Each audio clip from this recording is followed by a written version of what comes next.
பாரதிதாசன் அதைத்தான் வலியுறுத்தியிருக்கிறார். ஒவ்வொரு தமிழ் பெண்ணும் மிகப்பெரிய அளவிலே வாழ்க்கை பொருளாதாரத்தில் உயர வேண்டும் என்பதற்காகவும் அவர்கள் ஆளுமைகளாக உருவாக வேண்டும் என்பதற்காகவும் ஒவ்வொரு மாதமும் உதவித்தொகை வழங்கி வருகிறார்கள். தமிழக அரசினுடைய மாண்புமிகு தமிழக முதல்வர் தளபதி ஸ்டாலின் அவர்கள் அந்த உதவித்தொகையை அவர் தேர்தல் அறிக்கையில் அறிவித்த பொழுது இது நடைமுறை சாத்தியம் இல்லை என்று ஏகதயம் செய்தவர்கள் எல்லாம் வாயடைத்து நிற்கின்ற வகையிலே அந்த உதவித்தொகையை சீரும் சிறப்புமாக பெருமைமிக்க வகையில் உரிமை தொகையாக வழங்கியிருக்கிறார். இலவசம் என்கின்ற அந்த வார்த்தையை கூட பயன்படுத்தக்கூடாது, இது மகளிருக்கான உரிமை தொகை என்கின்ற அந்த ஒற்றை வார்த்தையில் அனைத்தையும் உணர்த்தியவர் மாண்புமிகு தமிழக முதல்வர் ஸ்டாலின் அவர்கள்.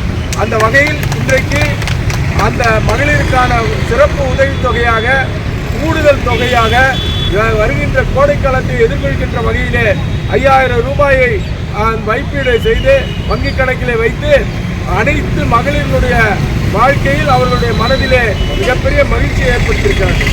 அந்த வகையில் மாற்றுத்திறனாளிகள் எங்களையும் நீங்கள் பரிவோடு கவனிக்க வேண்டும்.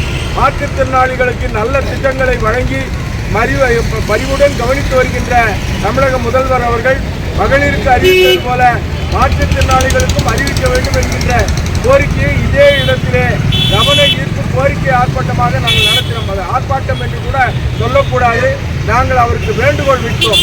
எங்கோ ஒரு மூலையிலே செய்த அந்த செயல் என்பது தமிழக முதல்வரின் கவனத்துக்கு சென்றது. இன்றைக்கு அனைவருக்கும் 3200 ரூபாய் ஒவ்வொரு மாற்றுத்திறனாளிக்கும் தங்களுடைய வங்கிக் கணக்கில் முதலீடு செய்யப்பட்டிருக்கிறது, வைப்பீடு செய்யப்பட்டிருக்கிறது, வங்கிக் கணக்கில் வரவு வைக்கப்பட்டிருக்கிறது என்கின்ற காரணத்தை இன்றைக்கு மகிழ்ச்சியை உடனடியாக கவனத்திற்கு கொண்டு சென்று அதை பரிசீலித்து குறை தீர்த்த மாண்புமிகு தமிழக முதல்வர் அவர்களுக்கு மாற்றுத்திறனாளிகள் இன்றைக்கு நன்றி தெரிவிக்கின்ற வகையிலே பொதுமக்களுக்கு இனிப்புகள் வழங்கினார்கள். அதுபோல இது மாற்றுத்திறனாளிகளுக்கு மட்டுமல்ல, திருநங்கைகளுக்கும் முதியவர்களுக்கும் இன்னவர அனைவருக்குமான இந்த ஏழை எளிய மக்களுக்கான அரசு என்பதை நிரூபிக்கின்ற வகையில் அனைவருக்குமே இந்த சிறப்பு உதவித்தொகையை வழங்கியிருக்கிறார்.